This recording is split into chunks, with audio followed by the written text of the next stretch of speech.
The Real Scoop. I'm Jane Nielson, your host and realtor at Pinnacle Residential Properties. I am here to give you the latest scoop on Wellesley real estate. This week, I am pleased to welcome Elaine Bannigan, owner of Pinnacle Residential Properties and author of the Pinnacle Report. Welcome, Elaine. Thank you, Jane. It's nice to be back. Nice to have you back. First, here are the real estate numbers. Since January 30th, 22 homes came on the market and 19 sold. There are 89 homes remaining for sale. This is an auspicious start for the 2017 market.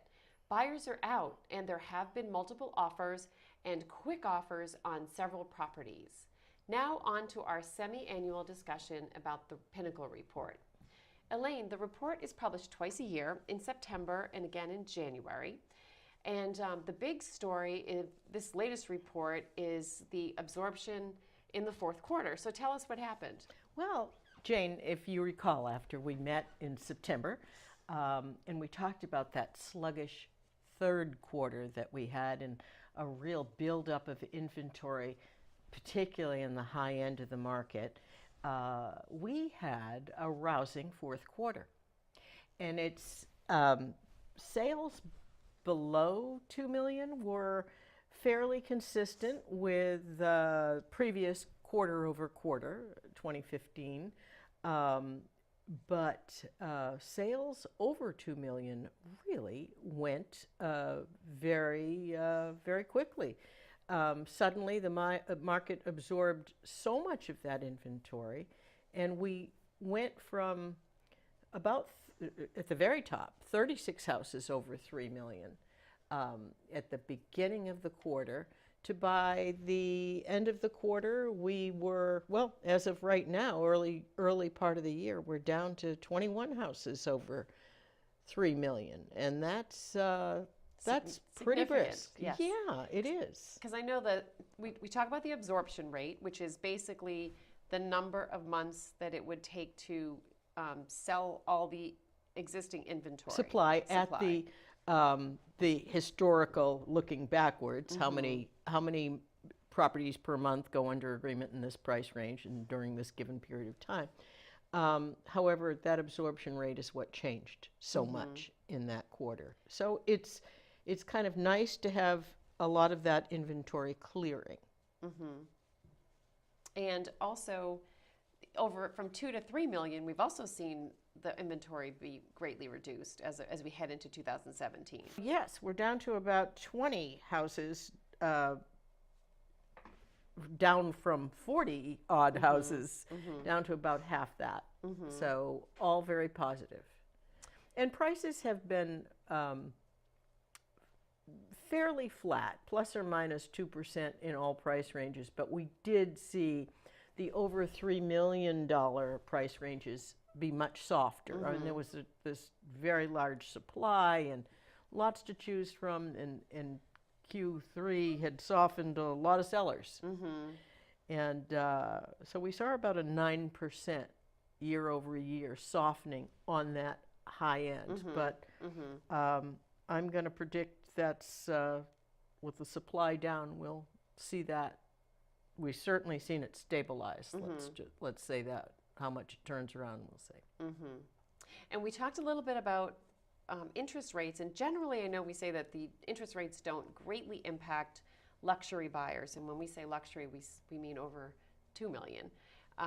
But we do know that there were some slight increases in rates, and sometimes that can spur activity. Well, when money is this inexpensive, Mm-hmm. however, even the luxury buyers will take advantage of it and borrow money that they don't necessarily have to borrow. Mm-hmm. So it's an incentive at all price points. Mm-hmm. Of course, those interest rates at the lower end are so much more a direct impact on the affordability for those folks. Mm-hmm. So not knowing what's going to happen with interest rates this year,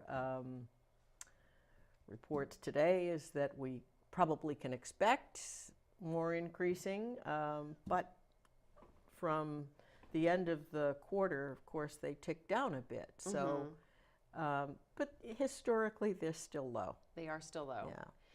And credit is definitely easier to get still, too. We've seen the credit Absolutely. relaxing. Absolutely. And we don't want it to get back to the pre-crash days of anybody gets a no-doc loan. And, it was not a good time, as we saw, by the number of people that really couldn't afford what they were buying. Right, right. And of course, we were a little bit protected from that in Wellesley. It was I don't think there was many risky loans made here as there were in lower income communities. I think that's true in Wellesley, but overall, this is an interesting thing. Foreclosure rates are down in almost every state, except I think it's Kentucky? about 10 of them. I was gonna say, Alabama? Massachusetts is one of them. Really? Shockingly. Wow. Despite this great economic growth and the low unemployment rate, Massachusetts is one of them. And but they don't happen to be. They happen to be in areas that are more economically depressed, of course. Like a Springfield or like a Springfield. Western Mass. Yes. So let's talk about the inventory at lower prices. So we're down. We saw what happened. We've talked about what happened over $2 million.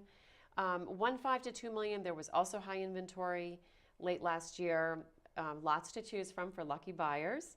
A little stress induced for sellers who were seeing a lot of competition for new construction and homes that were not new. But yeah. So tell us a little bit about what's happened between 1.5 and 2 million. Between 1.5 and 2, we had so much of a supply on, but that wasn't unique to this year. I'd say over the past 4 to 5 years, that's where the glut was until Q3 of last year when it suddenly became at the very high end. But we've had the largest supply there, so those prices have been pretty soft. And, we see so many people coming in who want new. That hasn't really abated. And it's not just Wellesley, it's across the country. And we've seen the stats that people will pay about 34% more for a new construction in the same area of specific location, neighborhood, et cetera, as they would for a resale house. So the 1.5 to 2 new houses certainly have been popular. Again in Q3, since it was so sluggish, they were soft. But I can tell you, as of right now, it's picked up tremendously. And I think as being in the trenches of this stuff, I'm seeing that people are really coming out of the woodwork for those houses that are new between 1.5 and 2 again. Yep, there was one that got listed. There's not even a hole in the ground, and it was under agreement right away. We saw that, and then also another couple new ones went between 1.5 and 2 went very quickly. So. Yeah, I was speaking to someone today about a house that is a to be built. Off Weston Road, and it's gone already, and it is not on the, it's not on the market. It's gone. Wow. Just people coming to the builders and saying, "I'd like a new house in this location." So also, one of the reasons I think there was so much inventory over 3 million was that builders who had been building between 1.5 and 2 were finding their margins shrinking, and said, "The heck with this! I'm going to have to." And then we see more builders coming from other towns because we had such a healthy market for a couple of years in that price range.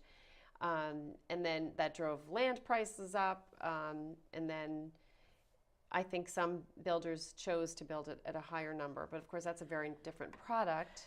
It is a different product. That's the observation there is we don't have, we have had Toll Brothers come into town and do a development, but that's not the way builds happen in Wellesley. And the way houses are constructed is by relatively small builders who will build a house, maybe 2 at a time. And of course, they're paying land costs and they're paying materials and carrying costs and labor, today's labor, et cetera, of which, by the way, there's a big labor shortage for construction. But those folks, there was an old saying that you live by the high end and you die by the high end, because we've seen the high end just stop dead in its tracks. And when that happens, these are not people that can necessarily afford to weather that kind of long storm. And as much as they're building on the high end, the need for housing isn't necessarily on the high end. Right. That's not where we... Well, let's talk about that, because there has been, what is happening with some of the, we've talked about some of the things going on in Wellesley that are, there's been lots of emails going around about builders and historic homes and demo delays like other towns. So what's the latest? Well, I don't know that there's there's a latest, and I do know that there are concerns about the whole teardown situation in Wellesley, of which I very much understand. And I come from, my perspective is one of, from the consumer's standpoint, as well as from, well, I've been in the business for well over 30 years, as you know. So and it's always been from the consumer's standpoint. So I have a fairly informed idea of what happens with this. There aren't any major developable tracts of land, so at least none that are available, and none that are being done, no projects. So is it disruptive to a neighborhood to have people come in and tear a house down and drill and construct? And yes, it is. I've had it around me for... We both have this. We both have, because we live in... So does it sometimes make me crazy? Yeah, it does. But here's the dilemma. There's no other place to get land. The market's driving it of wanting new. I'm not necessarily talking about the really big new houses, but the market wants new at every price point. Right. The land costs being as high as they are what forces the builder to build the bigger house. And you know this better than anybody, I think, because you understand the building and construction business better than most. So they have to pay top dollar. And now they got a lot that they have to develop, and they've got these carrying costs, and they've got labor, etc. And so they're going to build as much as they can and put as high of a price tag on it. And believe it or not, sometimes they still lose money. Carrying a house like that for, it's on the market a year, 18 months, or whatever it's on, and you don't get what your expectations were. It's kind of surprising to them. And then they're only doing like one a year. This is their income for the entire Like you said, live by the high end, die by the high end, Yes. right? So that's why you see, people have seen builders file bankruptcy that over the years, and it's not an uncommon thing for these builders. But the real need, and where I would like to see how the void filled, is we have insufficient housing for empty nesters, such as myself. We've talked about this before here, and it hasn't gotten any better. It hasn't, and it's not just in Wellesley or in Massachusetts, it's across the country. Where do empty nesters go? It's more critical in a town like Wellesley, where affordability is difficult, and you want to trade down. Well, what are you going to trade down into? You're in your 60s or 70s, and you're really looking for comfortable, convenient living, maybe a walkability factor to get rid of the stairs. And this is a reality for folks that can't. I mean, I know as a person who has considered it. So that easy one-floor convenient living that is at a price point that is something you can afford. I mean, that doesn't really Affordable exist. is Affordable. much higher here than Yes, elsewhere. and for young people coming in, therein lies the other problem. This young folks trying to come into Wellesley and really loving the idea and the feel of the community, the proximity to jobs, etc., and they're priced out for the most part.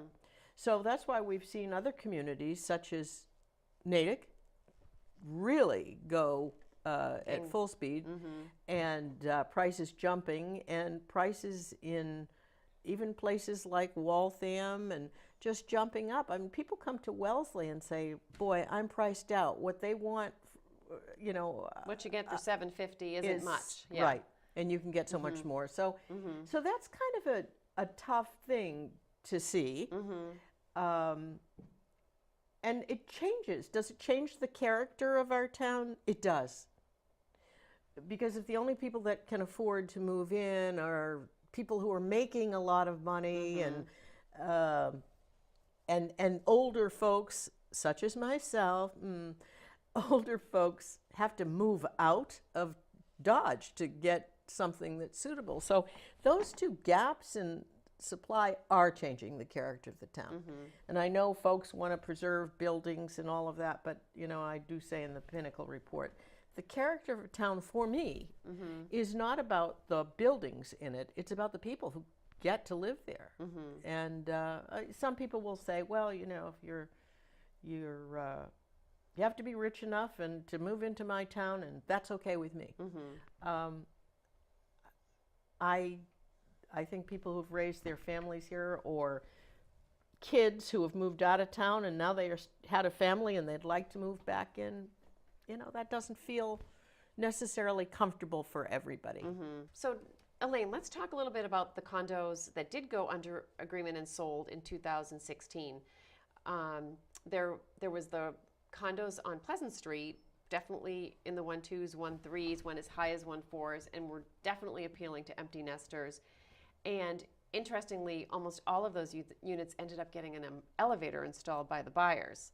So a lot of those buyers came before construction was finished. So that was kind of interesting. And then we've observed the new units on the corner of Linden and Curve Street also getting under agreement before they were even built. And of course, some of our brokers have sold them. So we have a window into the profile of buyer, which is generally young empty nesters, right? Which Yes, and you sold the first one, I think, on Pleasant Street. And was that to an empty nester? Yes, it was. I thought it was. Yes, and they did indeed get the elevator installed, which was smart move. Yep. So, but anyway, that's just, it's nice to have that in-town housing, and there was certainly demand, but of course, that multifamily lots are really hard to come by in Wellesley. Well, they are, but that, you know, what that says is that, do we look at zoning density as a town? That other towns are grappling with this issue, to allow, you know, the social fabric of the town is changing. The demographics of the town are changing. So if we want to be able to keep seniors here, do we take a look at where can we put condos, townhouses, cluster housing, whatever makes sense, that are not large, that are maybe have a walkability factor, that can make this town comfortable for older folks, you know, as opposed to putting them on the ice floe and, and having them sail to another state or you know, something. So Western Mass. Yeah. So I think there's a bigger issue at large here than in terms of the housing needs for our population than focusing on just the teardowns and the frequency. I certainly understand that people would like to put a demolition delay on things, and I because they're just tired of the construction. But What happens with that, I mean, to my mind, is it's not necessarily the bigger picture that I think is an overall issue, but there are a couple things. Number one is that's going to increase carrying costs for builders. And I could tell you, in 32 years of being in real estate, increased costs to builders get offset either one way or the other. They're passed along to the consumer. Right. Either somebody's going to get paid less for their land, or somebody is going to pay more for the finished product. One way or the other, that's what generally happens. And while we don't want the teardowns to occur because we'd like the sweet house to remain, I think if you asked most people if it were going to affect you by 100,000 or more, and potentially it could, would it affect your decision? Would you tolerate the sweet house that doesn't suit the buyer, lower buyers, you know, right. the demand of the young buyer, the middle buyer, the older buyer for that point, because the young buyers, as we point out, that are stretching to come in here don't necessarily have the wherewithal to redo houses. Right. So I think that's one issue with it. It's just a delay. That's all it is, which, you know, I don't see that the delay does anything Except make it more expensive to build. and draw out the process. And I'll tell you, I from my own personal experience, which is having new construction all around me.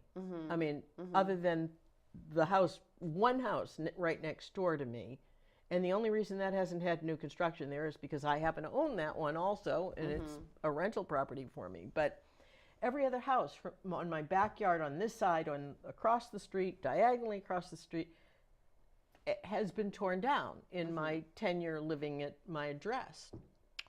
And it has been annoying beyond belief, but I'll tell you what I wouldn't like even more is a house that was vacant for an extraordinarily length of time, 6 months or a year, whatever it is. I'd rather they just be done with it.